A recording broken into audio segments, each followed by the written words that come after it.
So what do you do with your emotions? Where do they go? Do you talk about them? Do you keep them to yourself? So part of my job is unpacking emotions, unpacking boxes, because a lot of people have stored up boxes of emotions in their head.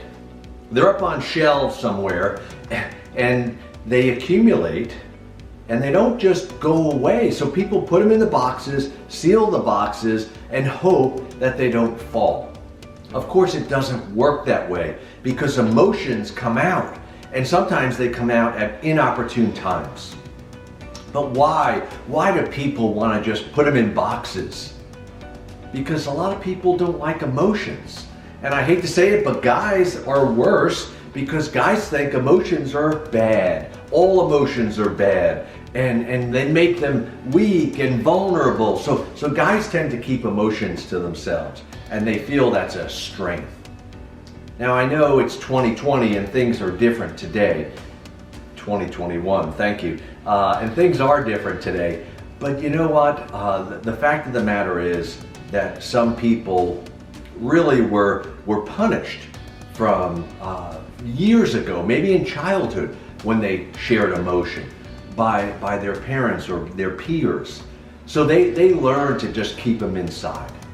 And some people, not only do they see emotions as a vulnerability, but some people are afraid to share emotions because they don't want to upset others, or maybe they want to avoid conflict. Maybe they're big people pleasers. So they learn to just suck it up, grin and bear it, and keep the emotions to themselves. For some people, their job requires them to compartmentalize emotions. I mean, you don't want your surgeon to be crying in the middle of a surgery, your surgery.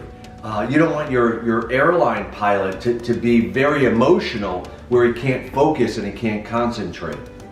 So sometimes emotions are better off being compartmentalized in certain circumstances.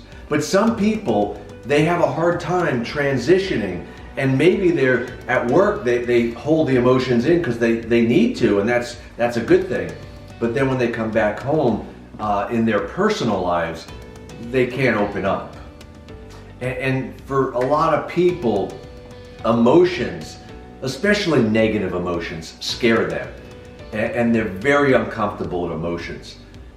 So part of my job is helping people be more comfortable with the uncomfortable. Be more comfortable talking about emotions, sharing emotions, expressing emotions, because it really doesn't just go away on its own.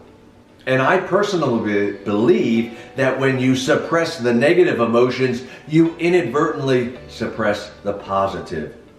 It's kind of like the yin and the yang. So if you can't feel these negative ones fully, you won't feel the positive ones as fully. And some people are just numb. They're just numb to emotion. And that's unfortunate, because I believe that emotions connect people. That when you can share emotions openly and easily and readily, you have a greater connection, especially with the people you love, you care about, you're close to. Those are the people you really want to be able to share emotions freely with. The good and the bad. The positive and the negative. Because that's part of life. Life is filled with emotions, both the negative and the positive. So I want to give you some ideas. I want to give you some ideas about what to do with your emotions. So one thing is, obviously, talk about them. Talk about them. Maybe write about them, journal about them, and then share them. But try to be more open and more transparent with your feelings with others. Again, people you trust, people you love, and people who care about you. I have another exercise I would encourage you to consider, and it's writing down 10 emotions, 5 positive, 5 negative. You know, I have a list of 4 pages of emotions. There's so many different emotions out there, but write down 10. Write them on index cards. And when you wake up in the morning, you pull a card, and that's your emotion for the day. It doesn't mean that if you pull angry, you're supposed to be angry the whole day. It means that's the emotion you're looking for, either in yourself or in someone you encounter. And at the end of the day, you share that emotion with another person. You talk about when you felt it or when you saw it in someone else. It's a way to raise your awareness, because for many of us, we're not aware of all the different emotions we have.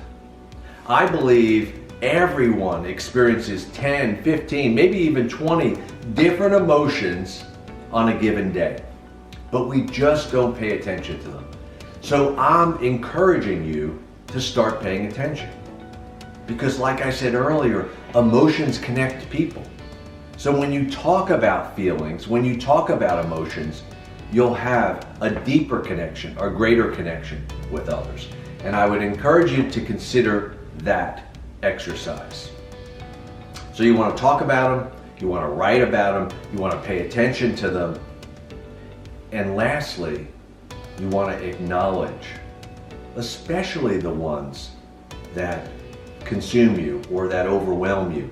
Maybe it's fear, maybe it's anxiety, maybe it's sadness or hurt, and maybe it's someone that you love that caused that or contributed to those feelings. And maybe you need to share that with that person. Or maybe you need to share it with a friend who can help you and encourage you and maybe guide you in sharing it with someone else, with the person that may have caused it. Emotions don't go away on their own. Some do, some fade, some disappear, but not the strong ones, not the big ones, and not when it relates to a relationship. So many people will just cut another person out of their lives because they hurt them or they saddened them.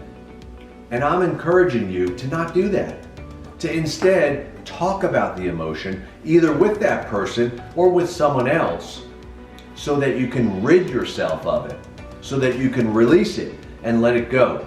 Maybe you can salvage that friendship and that relationship, and maybe not. Maybe it's a toxic person. But emotions don't go away on their own. So I love to help people unpack their emotions. And I'm encouraging you to work on unpacking yours. Until next time, Dr. Tony Ferretti signing out.